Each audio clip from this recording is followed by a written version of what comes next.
Coucou les amis, j'espère que vous allez bien. Alors, au programme là, on se fait une petite vidéo avec je vais poser des petites questions sur le plan sentimental. Donc, le process, c'est de bien vous concentrer sur la personne qui est dans votre cœur, la personne que vous aimez ou la personne que vous souhaitez attirer à vous. Je vais poser des petites questions et on va essayer de voir ce que ça nous répond et si bien sûr ça nous répond. Ensuite, toujours au programme, demain je commence les horoscopes pour le mois de juillet. Je vais m'y prendre un peu à l'avance parce que je ne peux pas poster trop de vidéos par jour. Et puis ensuite, tout à l'heure également, un peu plus tard, là dans la fin de soirée, je vous propose le cadeau du mois de juillet.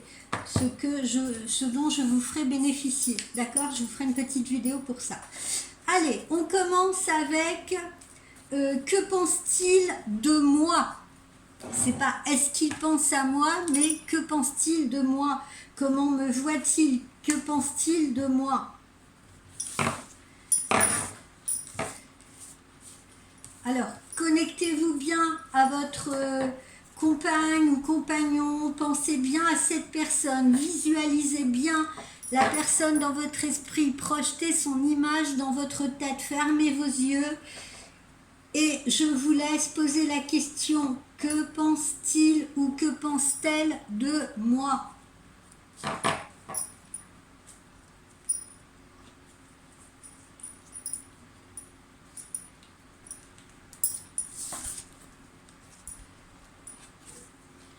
Ah ben là j'en ai tiré deux, donc je laisse les deux. Alors, qu'est-ce que votre autre pense de vous? Eh bien déjà, votre autre vous trouve très sympa, très attrayant ou très attrayant, d'accord? Visiblement, vous lui êtes très agréable, très sympathique, etc. Il y a cette notion déjà d'engouement pour vous. Cette personne pense également que vous êtes quelqu'un d'amusant, de drôle, qui a de l'humour, qui a de la fantaisie, qui a de l'originalité également. C'est ce qu'on a là, ici.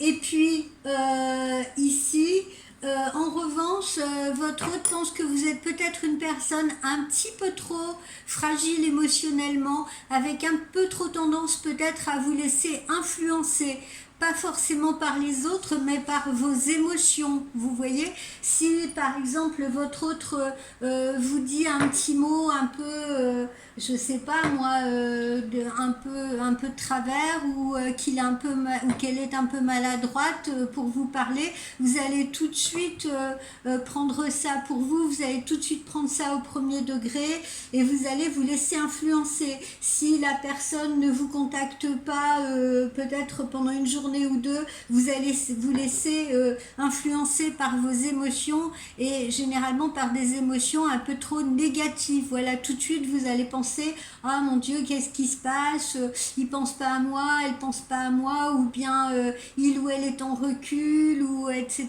Vous allez vous faire du mouron.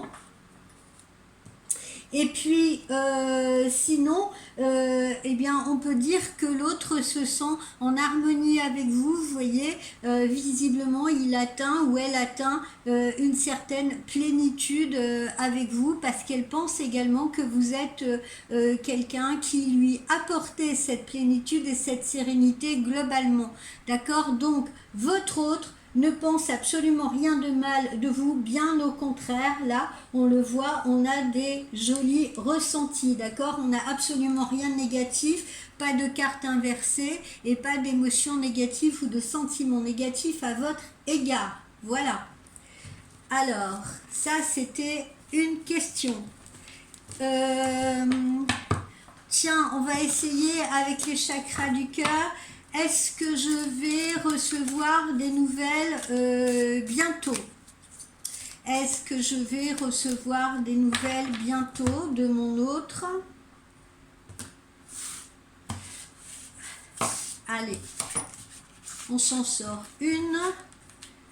concentrez-vous bien sur la question, concentrez-vous bien sur votre autre.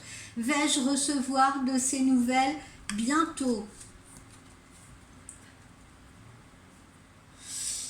Alors là, évidemment, il faut interpréter concrétisation des projets le mois prochain. Donc, ça sous-entend que vous devriez en effet recevoir des nouvelles en réponse à votre question dans le courant de ce mois de juillet. Évidemment, je ne peux pas vous donner le jour précis, sinon je vous donnerai les chiffres du loto, mais visiblement, vous avez des nouvelles proches. Or, le mois de juillet, c'est dans quelques jours, hein, c'est à la fin de la semaine. Donc, ne désespérez pas, vous allez bien avoir des nouvelles de votre autre en ce mois de juillet. D'accord? Donc, c'est une affaire de jours. Bon, pour certains, ça sera un petit peu plus long. Ce sera peut-être une affaire de semaines, mais en tout cas, on a des nouvelles de la personne pendant le mois de juillet. Comment peut évoluer notre relation? Comment peut évoluer dans notre relation prochainement? Comment peut évoluer notre relation prochainement?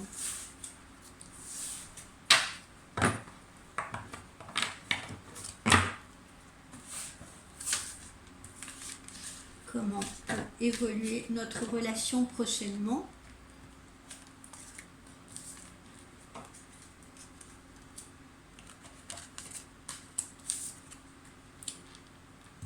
Alors, on nous dit ici qu'une autre personne, pour le moment, peut être en train de perturber cette relation. Alors, pourquoi? Parce que peut-être que la personne face à vous n'est pas libre, pas encore libre, et peut-être en couple, ou peut-être parce que la personne que vous avez dans votre esprit, dans votre cœur, est peut-être parasitée par une relation passée. Qu'est-ce que j'entends par parasité par une relation passée? Peut-être de la difficulté, si vous voulez, à oublier quelque chose qui lui a fait du mal, oublier une relation qui l'a perturbé, qui l'a déstabilisé, qui lui a fait du mal et qui de ce fait l'a rendu méfiant ou méfiante.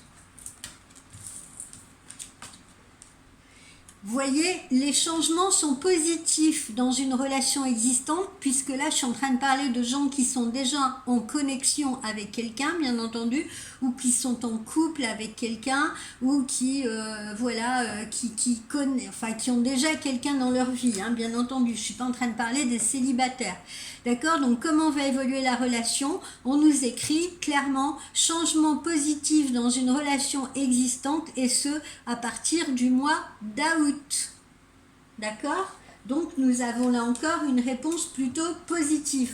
Donc, oui, certes, pour l'instant, il y a peut-être encore quelque chose qui perturbe la relation, mais visiblement, vous voyez, les changements positifs s'annoncent pour la période du mois d'août, nous disent les chakras du cœur. Et on vous dit aussi que vous connaissez déjà votre âme sœur, d'accord? Vous connaissez déjà votre âme sœur.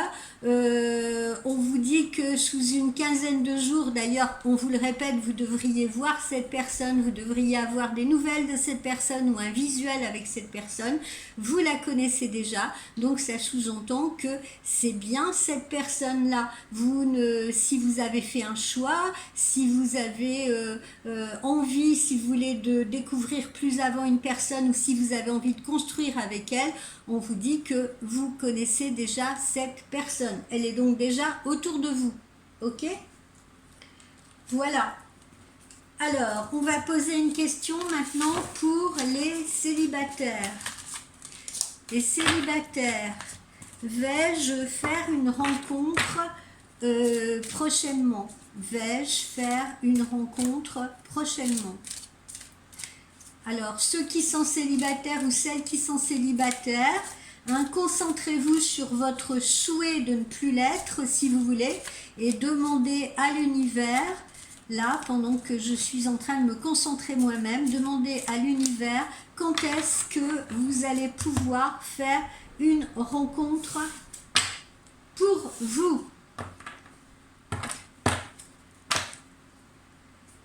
Alors, on vous vous dis déjà, il faut le savoir, que il faut prendre conscience de qui pourrait être votre âme sœur, c'est-à-dire prenez conscience de la personne que vous êtes en train de rechercher, quelle est votre future moitié, comment vous la souhaitez, comment vous l'envisagez, comment vous l'imaginez, etc.